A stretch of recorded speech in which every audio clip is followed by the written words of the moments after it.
السلام علیکم ورحمۃ اللہ وبرکاتہ۔ بسم اللہ الرحمن الرحیم۔ پیٹرول پمپ پر کام کرنے والے لڑکے نے گاڑی میں پیٹرول ڈالتے ہوئے غلطی سے کچھ قطرے ڈی سی صاحب کی وردی پر گرا دیے۔ ڈی سی صاحب نے اسے تھپڑ مارا اور اس کے منہ پر پیٹرول پھینک دیا۔ لڑکی نے کچھ نہ کہا۔ 5 سال بعد ڈی سی صاحب ایک کرپشن کیس میں جیل گئے۔ جب وہ ضمانت کے لیے ہائی کورٹ میں پیش ہوئے تو سامنے وکیل استغاثہ کو دیکھ کر ان کے ہاتھ کانپنے لگے۔ ان کے ہاتھوں پر لرزہ طاری ہو گیا کیونکہ وہ جون کی چلچلاتی دھوپ نے زمین کا سینہ تپا رکھا تھا اور فضا میں لو کے تھپیڑے چل رہے تھے جو جسم انسانی کو جھلسانے کے لیے کافی تھے، مگر پیٹ کی آگ اس تپش سے کہیں زیادہ شدید ہوتی ہے، کہیں زیادہ سخت ہوتی ہے، جو انسان کو ایسے موسم میں بھی گھر سے نکلنے پر مجبور کر دیتی ہے۔ اسی آگ کو بجھانے کے لیے زین پچھلے 3 سال سے شہر کے اس مصروف ترین پیٹرول پمپ پر مامور تھا جہاں گاڑیوں کا شور اور پیٹرول کی تیز بو اس کے حواس پر ہر وقت سوار رہتی تھی۔ زین کی عمر بمشکل 20 سال تھی، مگر اس کے چہرے پر موجود سنجیدگی اور آنکھوں میں بسی ویرانی اسے اپنی عمر سے کہیں بڑا ظاہر کرتی تھی۔ وہ ایک ذہین اور حساس طبیعت کا مالک تھا جسے حالات کی گردش نے قلم اور کتاب چھین کر ہاتھوں میں پیٹرول ڈالنے والا نوزل تھما دیا تھا۔ اس کے والد ایک سرکاری دفتر میں معمولی کلرک تھے جن کی اچانک وفات نے گھر کا سارا بوجھ زین کے ناتواں کاندھوں پر ڈال دیا تھا۔ زین کو پڑھنے کا جنون تھا۔ وہ چاہتا تھا کہ قانون کی تعلیم حاصل کرے اور ان لوگوں کو انصاف دلائے جو اس کے والد کی طرح نظام کی چکی میں پس کر خاموشی سے مر جاتے ہیں، مگر تقدیر کو شاید کچھ اور ہی منظور تھا۔ اس لیے وہ کالے کی بجائے پیٹرول پمپ پر کھڑا گاڑیوں کی ٹینکیوں میں ایندھن بھر رہا تھا تاکہ اس کے گھر کا چولہا جل سکے۔ اس دوپہر رش معمول سے کچھ زیادہ تھا اور گرمی کی شدت نے لوگوں کے مزاج میں بھی چڑچڑا پن پیدا کر دیا تھا۔ ہر کوئی جلدی میں تھا اور ہر کوئی دوسرے سے آگے نکلنے کی کوشش میں تھا۔ زین پسینے میں شرابور مسلسل گاڑیوں میں پیٹرول ڈال رہا تھا۔ اس کی وردی پسینے اور تیل کے دھبوں سے میلی ہو چکی تھی، مگر وہ پوری دیانتداری سے اپنے کام میں مگن تھا۔ اچانک پمپ کی فضا میں ہوٹرز کی تیز آوازیں گونجنے لگیں اور کالے شیشوں والی بڑی گاڑیوں کا ایک قافلہ پورے تم تراک کے ساتھ پمپ میں داخل ہوا۔ ان گاڑیوں کے آگے پیچھے پولیس کی موبائلیں تھیں اور ہوٹرز کی آواز نے وہاں موجود عام لوگوں کو سہم کر پیچھے ہٹنے پر مجبور کر دیا۔ یہ شہر کے ڈپٹی کمشنر چنگیز خان کا قافلہ تھا۔ چنگیز خان ایک ایسا نام تھا جس کے سننے سے ہی لوگوں کے دلوں میں خوف کی لہر دوڑ جاتی تھی۔ وہ اپنی طاقت کے نشے میں چور ایک ایسا فرعون تھا جو خود کو قانون سے بالاتر سمجھتا تھا۔ اس کے قافلے کے رکتے ہی بندوق بردار محافظوں نے پھرتی سے گاڑیوں سے چھلانگیں لگائیں اور عام شہریوں کو دھکے دے کر پیچھے ہٹانا شروع کر دیا، جیسے وہ انسان نہیں بلکہ کیڑے مکوڑے ہوں۔ زین جو ابھی ایک موٹر سائیکل والے کو پیٹرول ڈال رہا تھا، اسے ایک محافظ نے زور سے دھکا دیا اور حکم دیا کہ صاحب کی گاڑی میں فوراً ٹینکی فل کرو۔ زین نے لڑکھڑاتے ہوئے خود کو سنبھالا اور موٹر سائیکل والے سے معذرت کر کے بڑی گاڑی کی طرف بڑھا۔ گاڑی کا شیشہ نیچے ہوا اور اندر سے ایک باروب لیکن کرخت چہرہ نمودار ہوا۔ چنگیز خان نے اپنی قیمتی عینک ناک پر ٹکاتے ہوئے زین کو حقارت سے دیکھا اور حکم دیا کہ جلدی کرو اور دھیان سے، ہمیں دیر ہو رہی ہے۔ زین نے کانپتے ہاتھوں سے نوزل اٹھائی اور گاڑی کے ٹینک میں ڈال دی۔ اس کے ہاتھ گرمی اور تھکاوٹ کی وجہ سے لرز رہے تھے اور اوپر سے چنگیز خان کی ہیبت نے اس کے اعصاب کو مزید کمزور کر دیا تھا۔ وہ بہت احتیاط سے پیٹرول ڈال رہا تھا، مگر شاید قسمت اس دن اس کے خلاف تھی، یا پھر تھکاوٹ کا غلبہ تھا کہ جیسے ہی ٹینکی بھرنے لگی اور آٹو کٹ ہوا، نوزل زین کے ہاتھ سے ذرا سی پھسلی اور پائپ میں موجود پیٹرول کے چند قطرے اڑ کر چنگیز خان کی سفید براق اور کلف لگی وردی پر جا گرے، جو گاڑی کے کھلے ہوئے شیشے کے پاس بیٹھے ہوئے تھے۔ جس یہی وہ لمحہ تھا جس نے زین کی زندگی کا رخ موڑ دیا۔ چند قطروں کا گرنا تھا کہ جیسے قیامت ٹوٹ پڑی۔ چنگیز خان نے اپنی وردی پر پیٹرول کے دھبے دیکھے تو ان کا چہرہ غصے سے سرخ ہو گیا۔ وہ گاڑی کا دروازہ کھول کر باہر نکلے اور بنا کچھ پوچھے ایک زوردار تھپڑ زین کے چہرے پر رسید کر دیا۔ تھپڑ اتنا شدید تھا کہ زین کی آنکھوں کے سامنے اندھیرا چھا گیا اور وہ لڑکھڑا کر پیچھے گرنے ہی والا تھا کہ اس نے خود کو سنبھالا۔ اس کے کانوں میں سائیں سائیں ہونے لگی اور گال پر 5 انگلیوں کے نشان ابھر آئے، مگر چنگیز خان کا غصہ ابھی ٹھنڈا نہیں ہوا تھا۔ انہوں نے زین کے ہاتھ سے پیٹرول کا نوزل چھینا اور چلا کر بولے، 2 ٹکے کے مزدور، تم نے میری وردی خراب کی ہے۔ تمہاری جرت کیسی ہوئی اتنی غفلت برتنے کی؟ تمہیں اندازہ بھی ہے کہ میں کون ہوں اور تم نے کس کے کپڑے ناپاک کیے ہیں؟ زین نے معافی مانگنے کے لیے منہ کھولا ہی تھا کہ چنگیز خان نے نوزل کا رخ زین کے چہرے کی طرف کیا اور لیور دبا دیا۔ پیٹرول کی ایک تیز دھار زین کے چہرے اور آنکھوں پر پڑی۔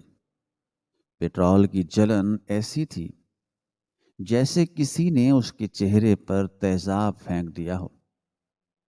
اس کی آنکھوں میں شدید مرچیں لگیں اور اس کا سانس گھٹنے لگا۔ وہ تڑپ کر منہ پر ہاتھ رکھ کر نیچے بیٹھ گیا۔ پیٹرول اس کے بالوں سے ہوتا ہوا اس کے گریبان تک پہنچ گیا تھا اور پورا وجود اس تیز بو میں بس گیا تھا۔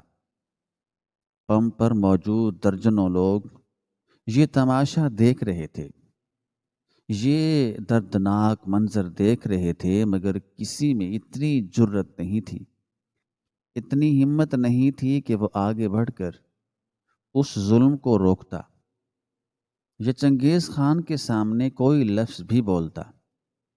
سب خوف کے مارے بت بنے کھڑے تھے۔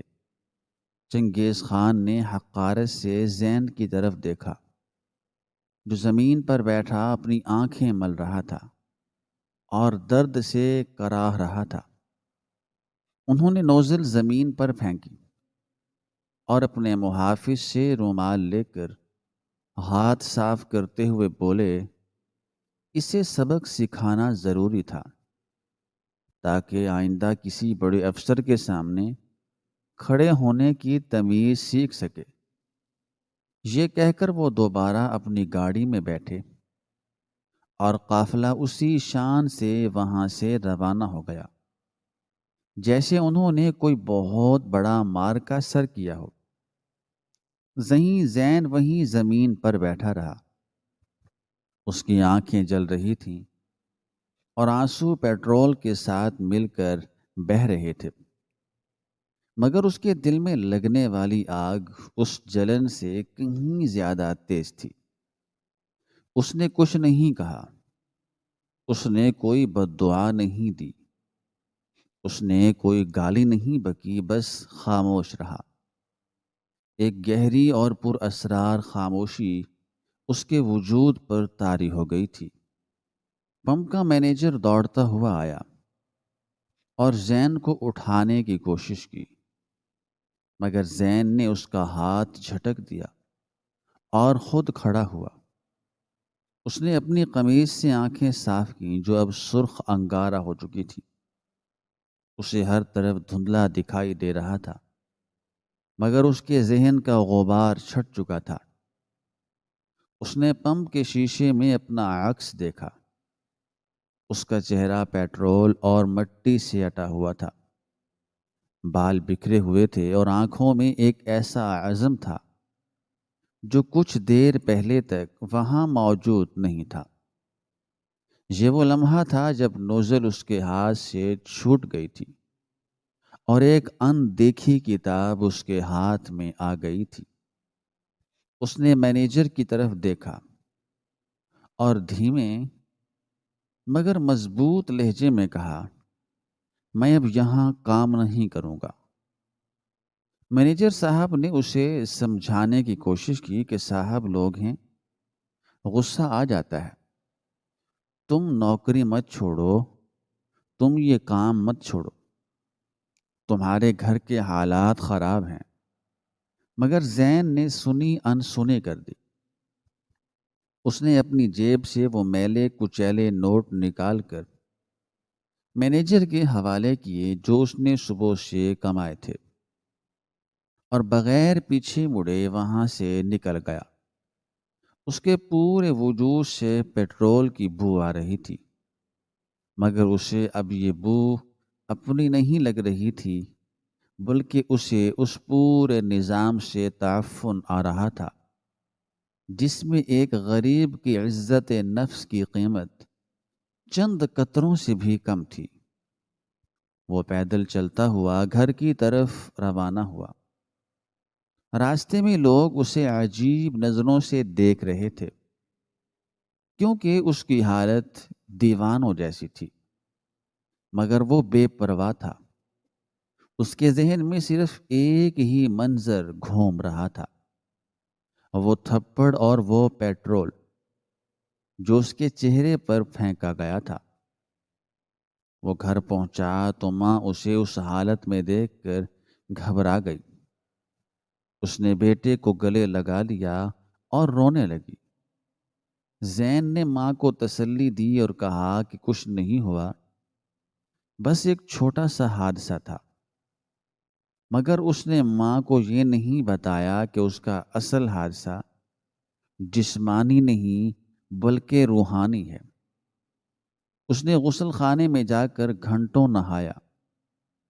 وہ اپنے جسم سے پیٹرول کی بو ختم کرنا چاہتا تھا۔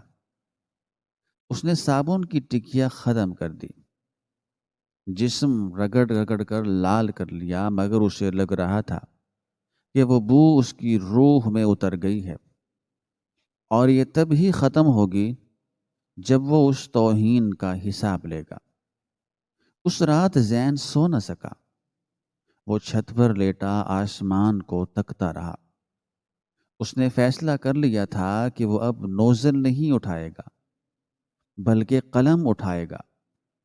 وہ طاقت حاصل کرے گا، مگر وہ طاقت جو ظلم کرنے کے لیے نہیں بلکہ ظلم مٹانے کے لیے استعمال ہوتی ہے۔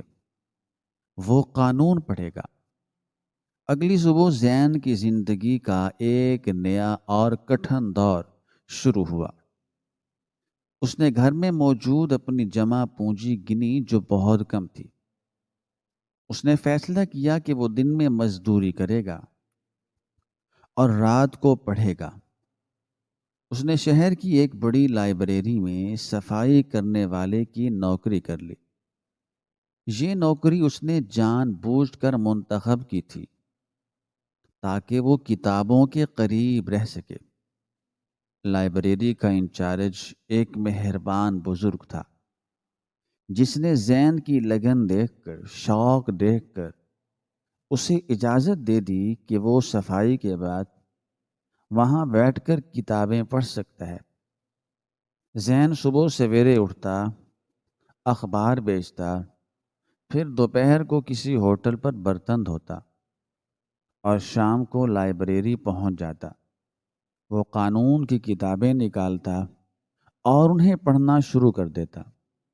شروع میں اسے قانونی اصطلاحات سمجھنے میں بہت دشواری ہوئی۔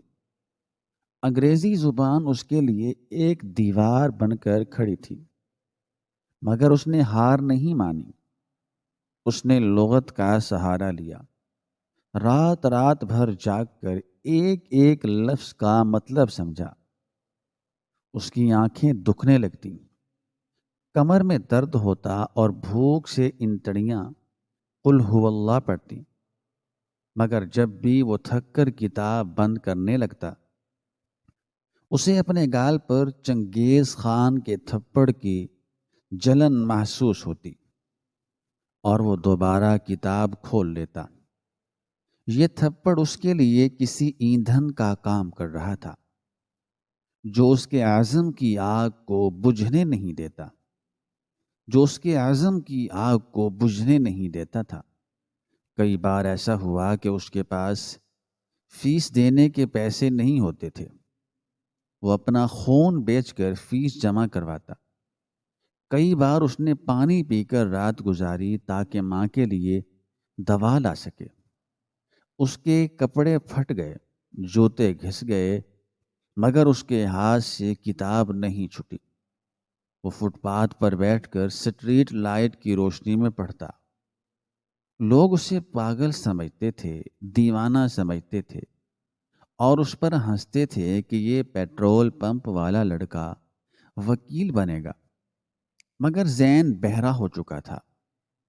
اسے سوائے اپنے مقصد کے کچھ سنائی نہیں دیتا تھا۔ دوسری طرف چنگیز خان ترقی کی سیڑھیاں چڑھتا جا رہا تھا۔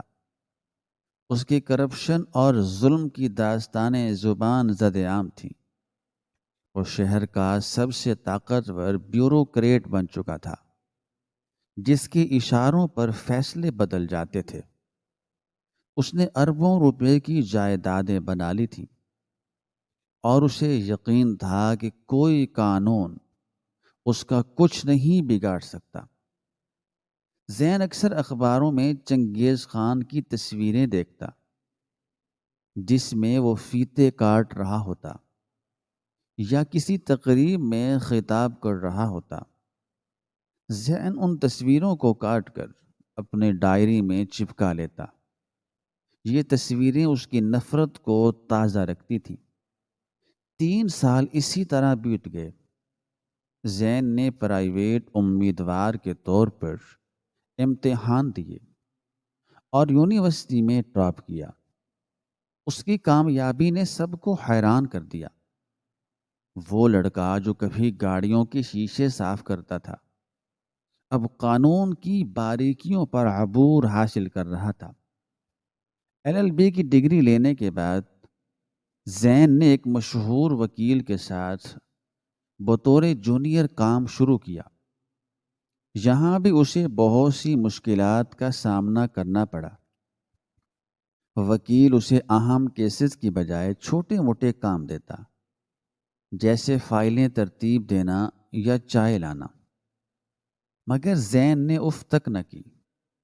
وہ عدالت کے کونے میں کھڑا ہو کر بڑی بڑی بحثیں سنتا، ججوں کے رویوں کا مشاہدہ کرتا اور قانونی نکات کو نوٹ کرتا۔ اس کا مشاہدہ اتنا تیز تھا کہ وہ دوسرے وکلاء کی غلطیوں کو فوراً بھانپ لیتا تھا۔ آہستہ آہستہ اس کی ذہانت کا سکہ جمنے لگا۔ ایک بار اس کے سینئر وکیل بیمار ہو گئے اور ایک اہم کیس کی تاریخ آ گئی۔ زین نے جج سے اجازت مانگی کہ وہ دلائل دینا چاہتا ہے۔ مخالف وکیل نے زین کا حلیہ دیکھ کر، وضاقتہ دیکھ کر اس کا مذاق اڑایا، مگر جب زین نے بولنا شروع کیا تو عدالت میں سناٹا چھا گیا۔ اس کے دلائل اتنے مضبوط اور منطقی تھے کہ جج بھی عش عش کر اٹھا۔ اس نے وہ ہارا ہوا کیس جیت لیا۔ یہ اس کی پہلی بڑی فتح تھی۔ اس کے بعد زین نے پیچھے مڑ کر نہیں دیکھا۔ اس نے سرکاری وکیل بننے کا امتحان دیا اور وہاں بھی اپنی قابلیت کا لوہا منوایا۔ اب وہ زین نہیں تھا بلکہ ایڈوکیٹ زین العابدین تھا، جس کے نام سے بڑے بڑے مجرم گھبراتے تھے۔ لیکن اس ساری کامیابی کے باوجود اس کے اندر کا خلا پر نہیں ہوا تھا۔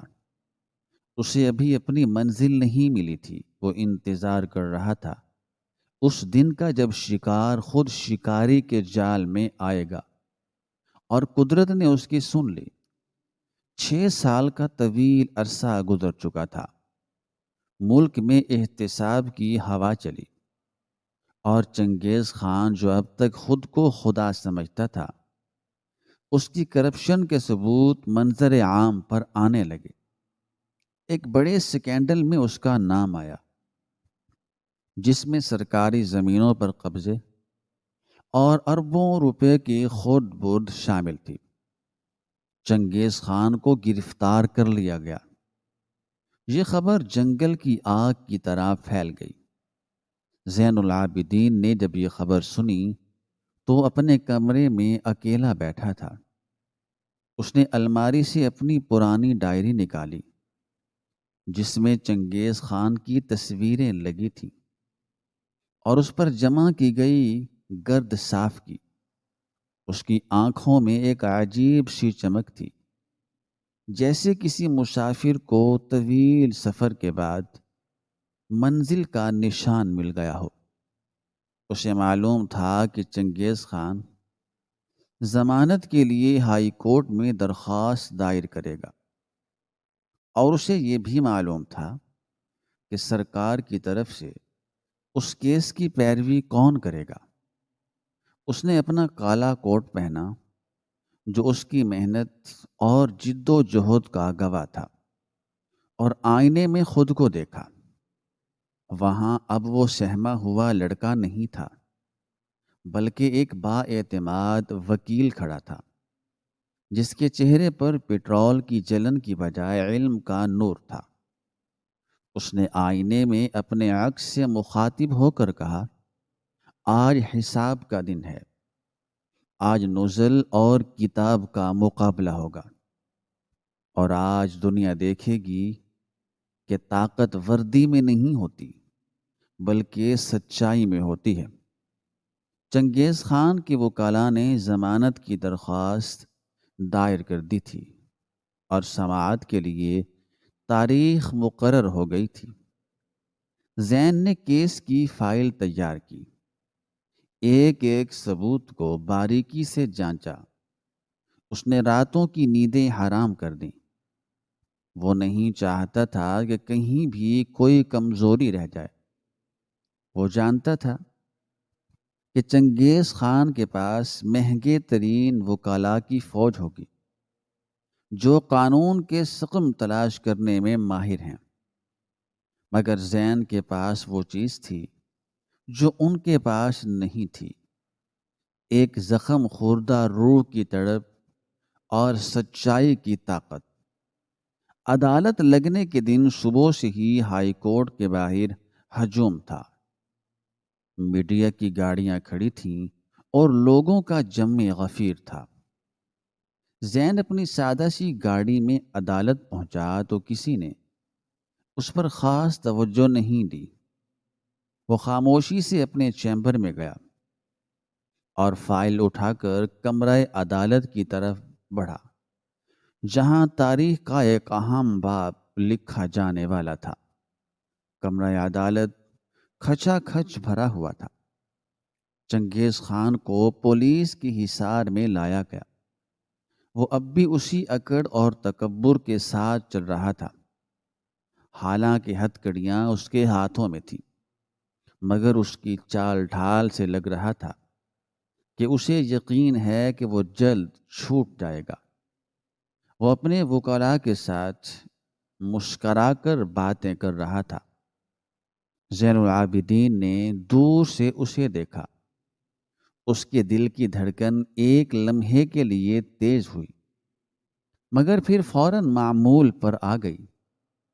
اسے وہ لمحہ یاد آیا جب وہ اس کے قدموں میں گرا تھا، اور آج وہ اس کے سامنے سینہ تان کر کھڑا تھا۔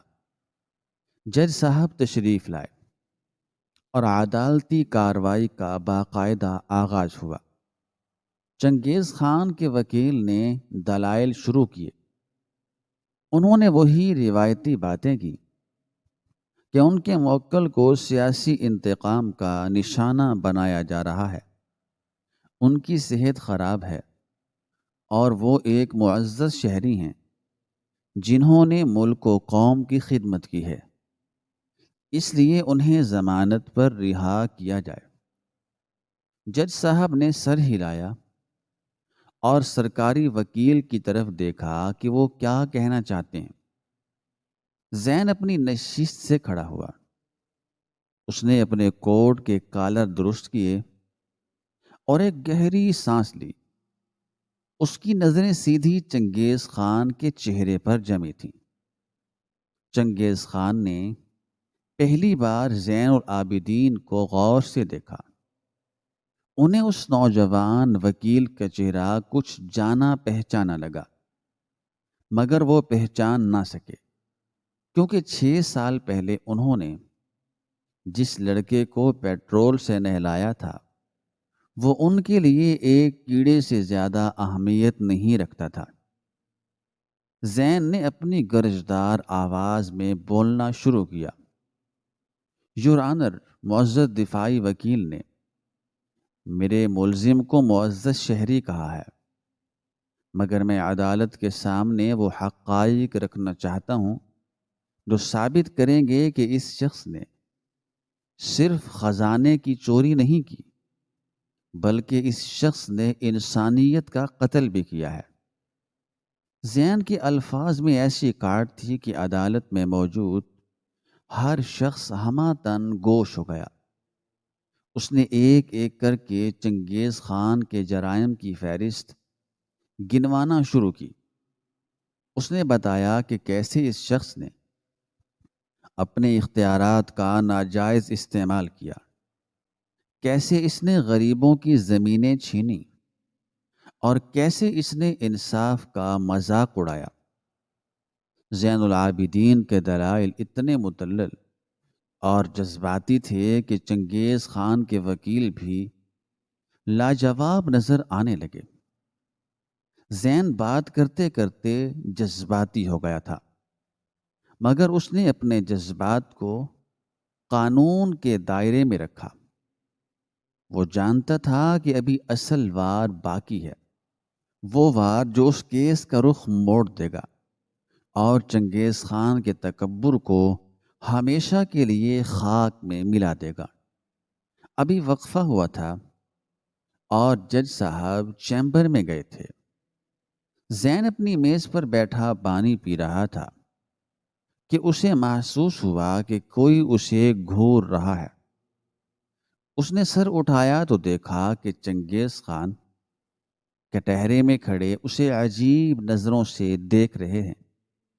شاید ان کے لاشعور میں کوئی گھنٹی بجی تھی، شاید انہیں وہ آنکھیں یاد آ رہی تھیں جن میں انہوں نے کبھی خوف دیکھا تھا، مگر آج ان کی آنکھوں میں صرف احتساب تھا۔ زین نے چنگیز خان کی نظروں کا مقابلہ کیا اور ہلکا سا مسکرا دیا۔ یہ مسکراہٹ طنزیہ نہیں تھی، بلکہ ایک فاتح کی مسکراہٹ تھی جس نے اپنی جنگ کا آدھا حصہ جیت لیا تھا اور باقی آدھا حصہ وقفے کے بعد شروع ہونے والا تھا، جہاں زین العابدین نے اپنا آخری پتہ شو کرنا تھا اور وہ راز فاش کرنا تھا جو 6 سال سے اس کے سینے میں دفن تھا۔ عدالتی عملے نے آواز لگائی کہ عدالت دوبارہ لگنے والی ہے۔ زین نے اپنی فائل بند کی اور اللہ کا نام لے کر کھڑا ہو گیا۔ اس کے ہاتھ میں وہ کتاب تھی جس نے اسے نوزل سے نجات دلائی تھی، اور سامنے وہ شخص کھڑا تھا جس نے اسے نوزل پکڑنے پر مجبور کیا تھا۔ یہ کہانی کا وہ موڑ تھا جہاں ماضی اور حال ٹکرانے والے تھے، اور اس ٹکراؤ کی گونج بہت دور تک سنی جانے والی تھی۔ وقفے کے بعد عدالتی کارروائی کا دوبارہ آغاز ہوا تو فضا میں تناؤ اور بھی بڑھ چکا تھا۔ منصف اعلیٰ اپنی نشست پر براجمان ہوئے اور انہوں نے دونوں فریقین کی طرف ایک گہری اور سنجیدہ نظر ڈالی۔ چنگیز خان کے وکیل نے اپنی بحث کو سمیٹتے ہوئے ایک آخری جذباتی اور قانونی داؤ کھیلا اور کہا کہ عالی جاہ، میرے موکل کی پوری زندگی ملکی خدمت اور انتظام و انصرام میں گزری ہے۔ یہ ایک اعلیٰ عہدیدار ہیں اور ان کی ساکھ کو مجروح کرنا دراصل ریاست کے ستونوں کو کمزور کرنے کے مترادف ہے۔ ان پر لگائے گئے الزامات محض قیاس آرائیوں اور حسد پر مبنی ہیں جو ان کے مخالفین نے تراشے ہیں، اور کسی ٹھوس ثبوت کے بغیر ایک معزز اور با اثر شہری کی آزادی سلب نہیں کی جا سکتی، اور نہ ہی انہیں جیل کی سلاخوں کے پیچھے رکھا جا سکتا ہے۔ لہذا استدعا ہے کہ شک کا فائدہ دیتے ہوئے ان کی ضمانت منظور کی جائے۔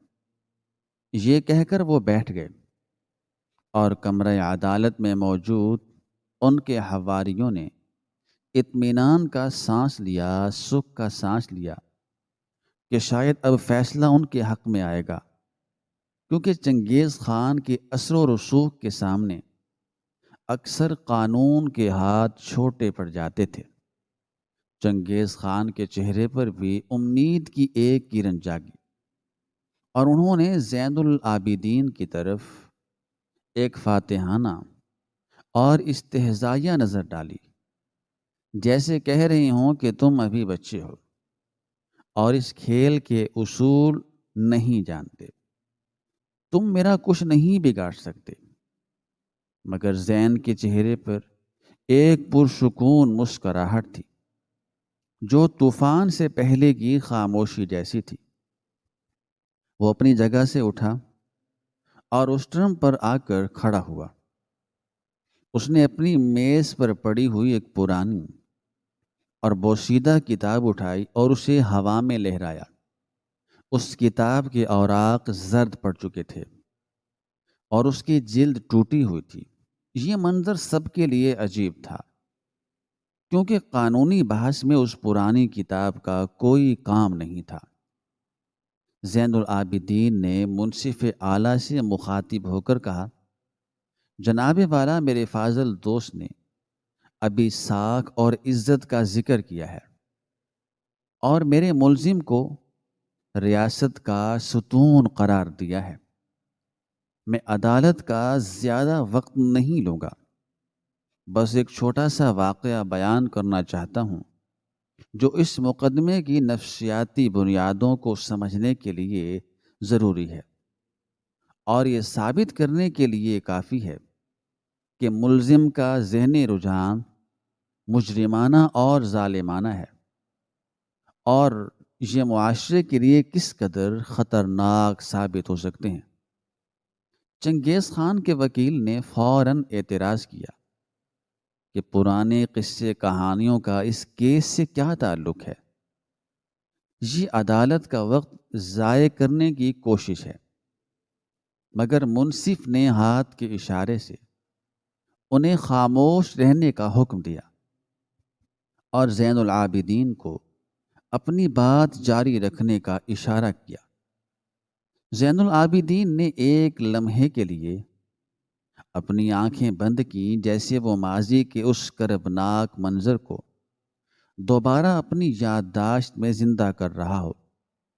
اس کے نتنوں میں ایک لمحے کے لیے وہی پرانی تیز بو آئی اور گال پر جلن محسوس ہوئی، مگر پھر اس نے خود کو سنبھالا اور بولنا شروع کیا۔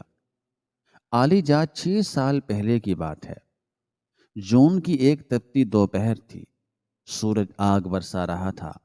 شہر کے ایک پیٹرول پمپ پر ایک 20 سالہ نوجوان محنت مزدوری کر رہا تھا۔ وہ کوئی پیشہ ور مزدور نہیں تھا، بلکہ حالات کا مارا ایک طالب علم تھا جو اپنے باپ کے مرنے کے بعد گھر کا چولہا جلانے کے لیے گاڑیوں میں ایندھن بھرتا تھا۔ اس کے خواب بڑے تھے مگر وسائل محدود تھے۔ اس دن ایک بڑے افسر کی گاڑی وہاں آئی۔ وہ افسر اپنی وردی اور طاقت کے نشے میں اس قدر چور تھا کہ اسے اپنے سوا کوئی انسان نظر نہیں آتا تھا۔ اس غریب لڑکے سے تھکاوٹ اور گرمی کی شدت کی وجہ سے غلطی سے پیٹرول کے چند قطرے اس افسر کی وردی پر گر گئے۔ زین کی آواز میں اب ایک عجیب سا درد اور گونج شامل ہو چکی تھی۔ وہ صرف بول نہیں رہا تھا بلکہ لفظوں سے تصویر کشی کر رہا تھا۔ پورا کمرہ عدالت ساکت تھا اور سب کی نظریں زین العابدین پر جمی تھیں۔ چنگیز خان جو پہلے لاپرواہی سے بیٹھے تھے، اب ان کی پیشانی پر بل پڑنے لگے تھے اور ماتھے پر پسینے کے قطرے نمودار ہونے لگے تھے۔ پسینے کے قطرے ظاہر ہونے لگے تھے کیونکہ یہ کہانی انہیں کچھ جانی پہچانی لگ رہی تھی۔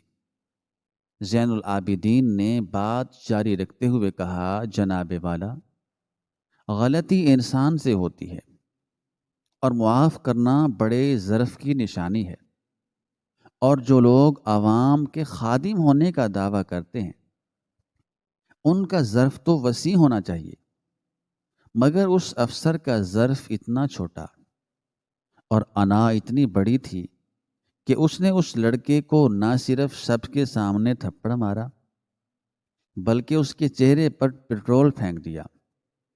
وہ لڑکا درد سے تڑپتا رہا، اس کی آنکھیں جلتی رہیں، اس کا دم گھٹتا رہا، مگر اس افسر نے اسے کیڑا مکوڑا سمجھ کر چھوڑ دیا اور وہاں سے قہقہہ لگاتے ہوئے چلا گیا۔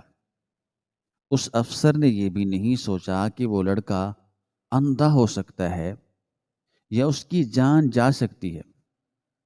زین العابدین نے اچانک چنگیز خان کی طرف انگلی اٹھائی اور گرجدار آواز میں کہا، وہ افسر کوئی اور نہیں بلکہ یہی ملزم چنگیز خان تھا جو آج عدالت سے رحم کی بھیک مانگ رہا ہے اور خود کو معزز شہری کہہ رہا ہے۔ چنگیز خان کے چہرے کا رنگ فق ہو گیا، ان کے حلق میں کانٹے چبھنے لگے۔ وہ جس واقعے کو اپنی زندگی کا ایک معمولی حصہ سمجھ کر بھول چکے تھے، وہ آج ایک بھوت بن کر ان کے سامنے کھڑا تھا۔ ان کا جسم خوف سے سن ہونے لگا۔ زین العابدین نے اپنی بات جاری رکھتے ہوئے کہا، اس دن اس لڑکے کے پاس 2 راستے تھے، یا تو وہ اسی نوزل کو اٹھا کر اس افسر کی گاڑی کو آگ لگا دیتا اور خود بھی راکھ ہو جاتا، یا پھر وہ اس ذلت کو اپنی طاقت بنا لیتا۔ اس افسر نے اس کے ہاتھ میں نوزل تھمائی تھی تاکہ وہ جل جائے، مگر اس لڑکے نے اس نوزل کو پھینک کر یہ کتاب اٹھا لی۔ زین نے دوبارہ بوسیدہ کتاب منصف کے سامنے لہرائی اور کہا، یہ قانون کی کتاب جناب والا، یہ وہی کتاب ہے جو اس لڑکے نے فٹ پاتھ پر بیٹھ کر سٹریٹ لائٹ کی روشنی میں پڑھی۔ یہ کتاب اس کا ہتھیار بنی اور آج وہ لڑکا یہاں استغاثہ بن کر کھڑا ہے تاکہ اس فرعون کو بتا سکے کہ پیٹرول سے صرف جسم جلتے ہیں مگر قانون سے تکبر جلتا ہے۔ کمرہ عدالت میں سناٹا اتنا گہرا تھا کہ سوئی گرنے کی آواز بھی سنی جا سکتی تھی۔ چنگیز خان کی آنکھیں پھٹی کی پھٹی رہ گئیں۔ وہ بے یقینی سے زین کو دیکھ رہے تھے۔ ان کے ہاتھ جو میز پر رکھے تھے اب بری طرح کانپ رہے تھے۔ یہ وہی ہاتھ تھے جنہوں نے کبھی تھپڑ مارا تھا، مگر آج ان میں جان نہیں تھی۔ انہیں زین کے چہرے میں اس دھندلے اور میلے لڑکے کا عکس نظر آنے لگا جس کی آنکھیں پیٹرول کی وجہ سے سرخ تھیں، مگر آج وہی آنکھیں شعلے برسا رہی تھیں۔ زین العابدین نے اپنے کالے کوٹ کی جیب سے ایک پرانا زرد کاغذ کا ٹکڑا نکالا جو کبھی ایک رومال ہوا کرتا تھا، اور اسے لہراتے ہوئے کہا، یہ وہ کاغذ ہے جو اس لڑکے نے اس دن اپنی جلتی ہوئی آنکھیں صاف کرنے کے لیے استعمال کیا تھا۔ اس پر لگی پیٹرول کی بو تو ختم ہو گئی، مگر اس پر لگی آنسوؤں کی مہر آج بھی ثبت ہے۔ میں نے 6 سال یہ بوجھ اپنے سینے پر اٹھایا ہے۔ یہ کاغذ کا ٹکڑا میری عدالت ہے اور میری گواہی ہے۔ میں نے اسے سنبھال کر رکھا صرف اس دن کے لیے تاکہ میں بتا سکوں کہ جب ایک غریب کا بیٹا نوزل چھوڑ کر کتاب اٹھاتا ہے تو ویسے محلات کی بنیادیں ہلا دیتا ہے۔ جناب والا، اگر آج اس شخص کو ضمانت مل گئی تو یہ معاشرے کی شکست ہوگی، یہ اس کتاب کی شکست ہوگی، اور ہر اس مزدور کی شکست ہوگی جو رزق حلال کماتے ہوئے ان جیسے افسروں کی تذلیل سہتا ہے۔ یہ شخص باہر جا کر پھر کسی غریب کے منہ پر پیٹرول پھینکے گا، کیونکہ اس کی نظر میں طاقت ہی سب کچھ ہے اور یہ کبھی نہیں سدھرے گا۔ مگر آج اسے بتانا ہوگا کہ قلم کی سیاہی پیٹرول سے زیادہ طاقتور ہوتی ہے اور انصاف کی لاٹھی بے آواز مگر بہت بھاری ہوتی ہے۔ زین کی آواز بھر آ گئی تھی، اس کی آنکھوں میں نمی تھی، مگر لہجہ فولاد جیسا تھا۔ اس نے اپنی بات ختم کرتے ہوئے کہا، عالی جاں، میں استدعا کرتا ہوں کہ اس کی ضمانت مسترد کی جائے، کیونکہ یہ جنگ اب صرف کرپشن کے خلاف نہیں ہے، یہ جنگ کتاب اور نوزل کے درمیان ہے، اور کتاب کو ہر حال میں جیتنا چاہیے۔ زین العابدین اپنی بات مکمل کر کے بیٹھ گیا، مگر اس کے الفاظ ابھی تک عدالت کی فضا میں گونج رہے تھے۔ منصف بھی چند لمحوں تک خاموش رہے۔ وہ زین العابدین کے جذباتی اور مدلل بیان سے بے حد متاثر نظر آ رہے تھے۔ انہوں نے چنگیز خان کی طرف دیکھا جو اب سر جھکائے بیٹھے تھے۔ ان کا سارا غرور اور اکڑ خاک میں مل چکی تھی۔ ان کے ہاتھ مسلسل کانپ رہے تھے جیسے انہیں سردی لگ رہی ہو، حالانکہ کمرے میں گرمی تھی۔ یہ خوف کا جاڑا تھا جو ان کے اندر اتر چکا تھا۔ چنگیز خان کے وکیل کے پاس کہنے کو کچھ نہیں تھا، وہ بھی خاموش بیٹھے تھے۔